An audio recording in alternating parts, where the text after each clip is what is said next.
joys of working with adults, as we do at Gita in our general adult classes for all of our yoga, is to see the delight and the magic that flows from being able to answer some of the questions of life. So I think, yeah, I think I know who I am. I think I know why I'm here. Gracious, that gives me tremendous inner strength. And it's the same qualities that we want to develop in our children, which is why we really want to hold this focus that we see the child as a learner and that we see childhood as a time of magic. Now, quiet introspection is something we dealt with in a session or two back. Today I'd just like to extend it a little and say there's the quiet introspection and the magic that can flow when we share reading. This is a book called I See the Moon and the Moon Sees Me, and it's a cousin of this one that you probably all know, All I See Is a Part of Me. Now they are classics, in my opinion. They are ageless, and this one I'd just like to say, imagine you have a younger child with you. Just open the book. Don't say we're going to read it from the beginning. Just open it and look at that page and allow the mind of the child to explore it. If you look at it, it just says up here, I see the bee and the bee sees me. Hello, bee. Are you buzzing for me? Don't turn the page. Just leave it. Look at it. Explore it.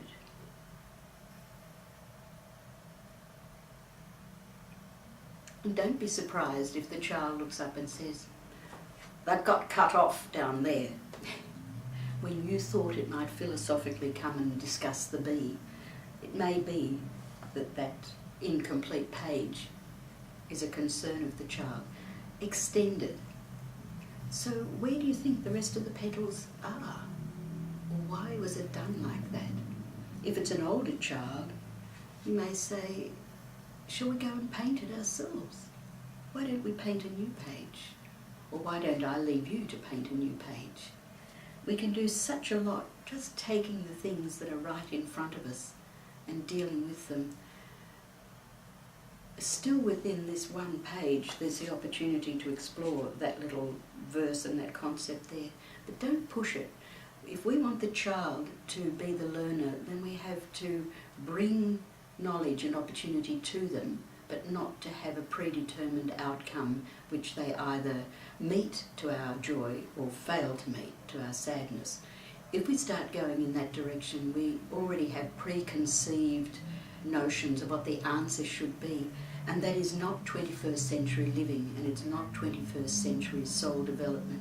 So it's really important that we have times where we allow the imagination and the magic that is within the younger soul to have full expression, exploring, and as I say, just that page. And then don't close the book, leave it open.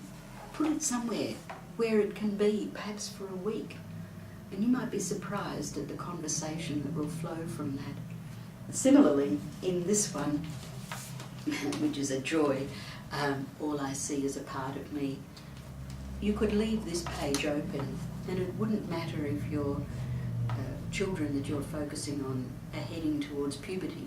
It wouldn't hurt them to look at this and see, all I ever had to do was ask that part of me that knew. For every question there could be, the answers are inside of me.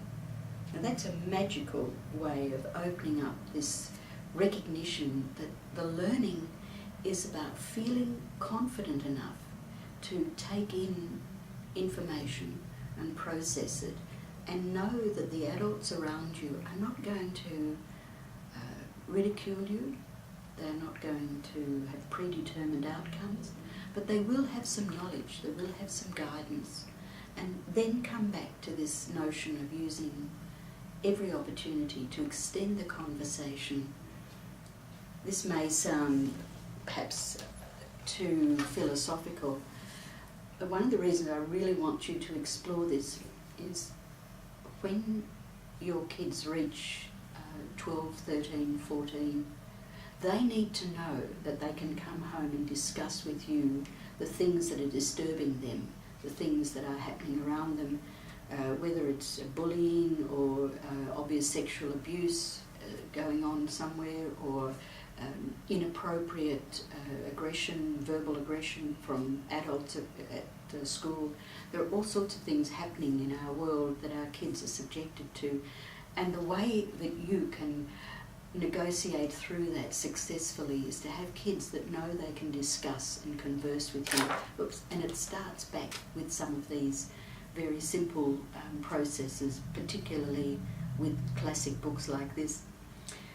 Another simple one just to share today before we run out of time and need to come back next week is the element of surprise. Now, this again is appropriate for very small children, but it's not inappropriate for adults.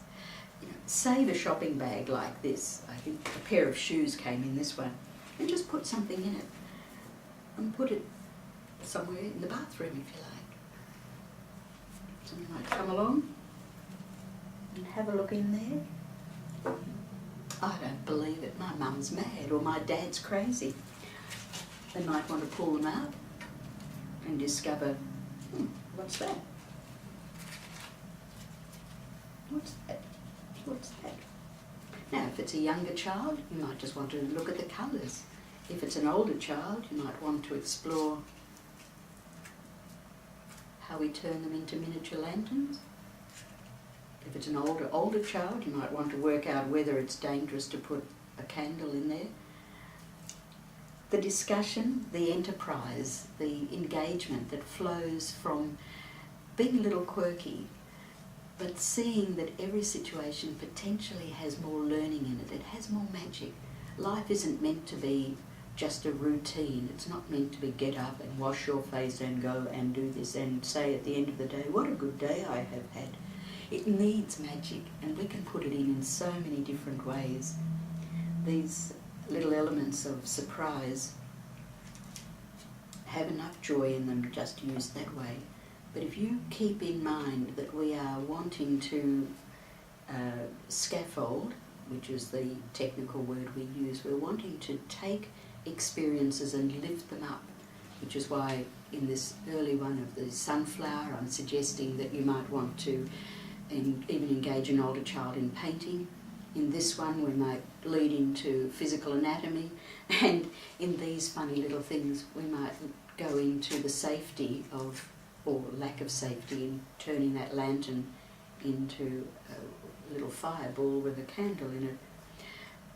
We may open up new fields of learning, speculation, assessment, asking questions and reflecting, because these are the elements that allow a child to grow very confident, not because they've got all the right answers, but because they have the right processes in them. And these are just some rather fun and beautiful ways to go about it. We'll pick up scaffolding on another time, because that is a very interesting concept to have in your mind. So in the next week or two, just keep your eye out on building sites and consider why we have scaffolding, and then we'll bring it back and have a look at learning. Thanks. Enjoy your week.